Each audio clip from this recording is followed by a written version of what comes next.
Hi, folks. Today we're going to discuss the article entitled A Cyborg Manifesto, Science, Technology, and Socialist Feminism in the Late 20th Century by Donna Haraway.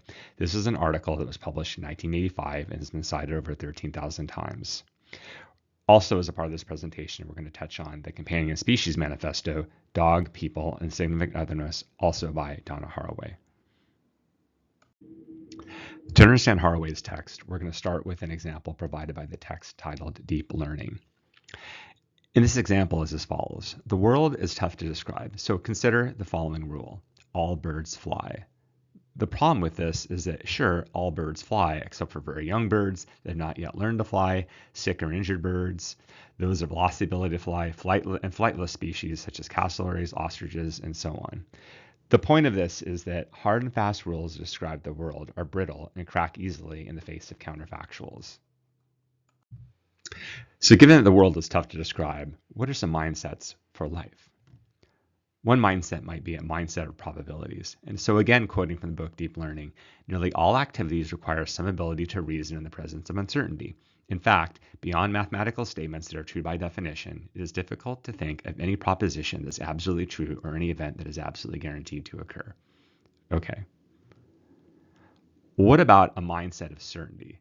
So for example, the maxim, I think, therefore I am. Is that something that's necessarily true and isn't a function of probabilities? Well, so Descartes definitely thought so. So where he considered this maxim his Archimedean point that might transport the entire globe from the place it occupies to another, demanding only a point that was firm and immovable. So what about consciousness? I think, therefore I am. Some features of this approach are that it's knowable and certain, at least to oneself, but it's uniquely detached from an uncertain world. By contrast, the world is uncertain and potentially entirely random if the mind is the only basis for ordering. This is really a statement about the mind-body dualism that arises from Descartes' philosophy and the maxim of I think, therefore I am. What are some implications or problems created by mind-body dualism? Well, the first is that you have to ask yourself, does causality by extension physics exist? This is a problem that's pointed out by David Hume, which Immanuel Kant later attempted to address.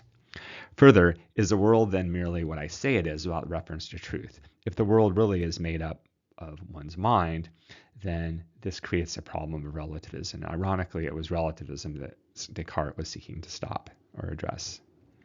Further, could the world then be entirely random, devoid of meaning?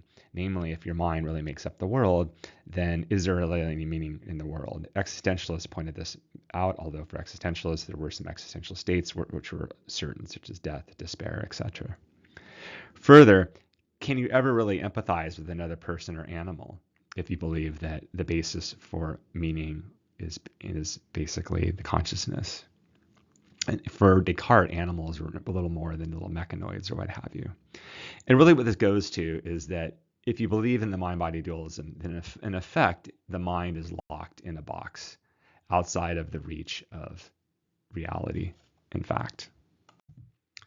A possible rejoinder to mind-body dualism and the maxim of I think, therefore I am is a statement that no child ever raised themselves.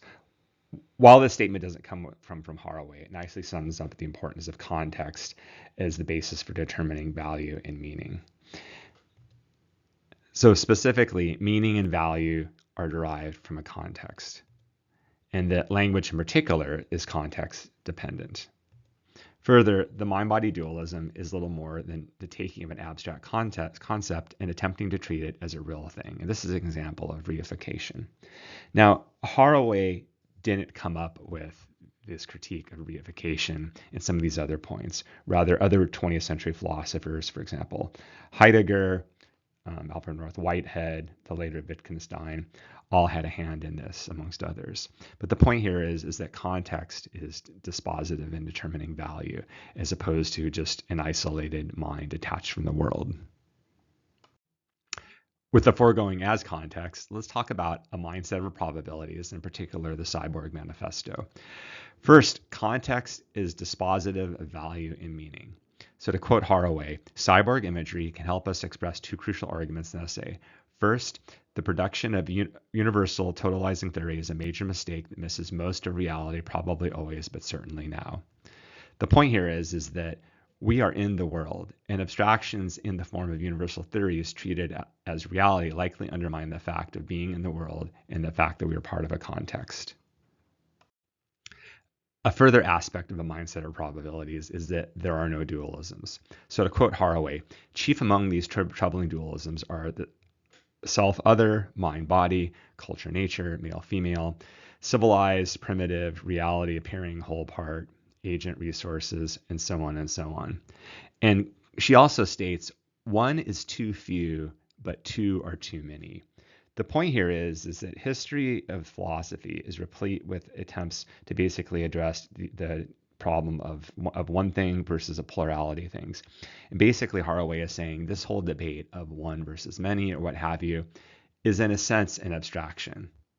So if we are in the world, then discussions of abstractions such as subjectivity, objectivity, at best ignore the fact that we're always in a context, and at worst serve as a point to legitimate oppressive power structures. Hence, one versus many is the wrong starting point for Haraway. A further aspect of the mindset of probabilities is the point that human beings, like all other components or subsystems, must be localized in a system architecture whose basic modes of operation are probabilistic statistical. No objects, spaces, or bodies are sacred in themselves. What this means is that the complexity of the world is such that it is not neatly reduced down to an abstract principle of objects or bodies, etc., or even maxims such as I think, therefore I am. Rather, meaning is derived from a probabilistic approach and ultimately a mindset of probabilities. In 2003, Haraway published the Companion Species Manifesto, Dogs, People, and Significant Otherness. And she describes this text in the following way. So in the Companion Species Manifesto, I want to tell stories about relating and significant otherness through which the partners come to be who we are in flesh and sign. The point here is if you have a mindset of probabilities, how do you consider others and what is it like to live in a context given a mindset of probabilities? So she basically chose humans' relationship with dogs to explore this idea of otherness and what it's like to live in a context. So some key features of this otherness. This manifesto explores two questions flowing from this aberration of legacy. How might ethics and politics committed to the flourishing of significant otherness be learned from taking dog and human relationships seriously? And she states, if I have a dog, my dog has a human. What it means concretely is at stake. So for Haraway, whereas you may think that your definition of a dog is wholly contingent upon human values, what Haraway points out is that there's almost a symbiotic relationship that exists between humans and dogs, and that's how you should view basically this relationship, not in terms of a relationship where the values of humans dominates dogs or vice versa. Rather, it's symbiotic in nature. Summing it up, the complexity of the world is such that it is tough to describe via an abstract principle. One of the most famous abstract principles, I think, therefore I am, and the resulting mind-body dualism creates problems in the form of how we would ever know anything other than ourselves. Knowledge and meaning is always part of a context epitomized by the phrase, no child ever raised themselves. Haraway proposes a mindset of probabilities as opposed to universal rules that is more conducive to dealing with the complexities of the world. Otherness and context, for example, human-dog relationships, is an approach to understanding meaning and value in such a complex world. I hope you enjoyed this presentation.